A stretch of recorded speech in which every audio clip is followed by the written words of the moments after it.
Hello guys, welcome back. I'm going to show here how you actually through situation about to help you through every single progress that is ready to be satisfied with the situation that about to design create a design system which is really to be depending on how we can start to do it. First, what you're gonna do is about to create design system is really important to decide where we are looking for on situation that is helping us on the progress that it can be about doing a very good moment about creative file or design is about here, and then about build and organize components, which is about buttons, icons, colors, and the typograph,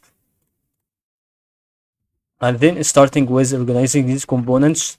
So we have to see that is about like what we can say is about the circle and the rectangle and the control A, and then it started to go component, and this how this component does. And you can start to do this kind of definitions that I told you. You can add also text styles, rich color schemes, and you can share design on the right top corner like this. And this how you design your system.